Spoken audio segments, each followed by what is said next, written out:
Qualche aggiustamento al decreto è necessario prima dell'approvazione definitiva in Consiglio dei Ministri. Alcune attività sono totalmente dimenticate dal progetto di riapertura e per altre sono proposti termini inaccettabili, trattandosi di settori inattivi da un anno a fronte di una situazione generalizzata di riapertura. Per Zaia anche il Green Pass va meglio definito per non creare delle disparità tra chi può pagarsi un tampone e chi no. Tampone che deve essere gratuito. Io parlo anche della sintesi che abbiamo fatto con i colleghi governatori. Siamo davanti a un governo di unità nazionale e quindi ci sono poche divagazioni sul tema, no? Prendiamo atto che bisogna riaprire queste attività, facciamolo con una ratio che sia una ratio sanitaria ma che stia in piedi. Quindi ci sono degli aspetti da chiarire. Faccio un esempio ulteriore. Apriamo i cinema e i teatri il 26, non ho nulla contro i cinema e i teatri,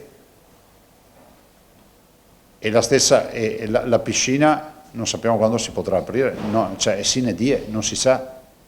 Cioè non si sa perché la piscina coperta non si sa quando si potrà aprire, piuttosto che la palestra dal 1° di giugno. Capite che le palestre di solito in estate vanno scemando e addirittura alcune chiudono.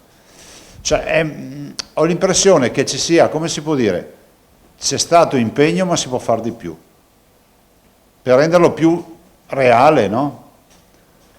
Anche sul Green Pass non è ancora dato a sapere quali siano gli elementi, ma se il Green Pass diventa essere tamponati, io penso che sia logico che il pubblico debba garantire i tamponi a tutti. Positivo il fatto che il governo abbia ridotto la scuola in presenza al 60%. Ora spetta ai tavoli prefettizi stabilire le modalità organizzative per supportare scuola, mezzi pubblici e sicurezza sanitaria. Secondo noi il Veneto è già tanto arrivare al 60% se vogliamo ottenere i trasporti, come si può dire, abbastanza sostenibili.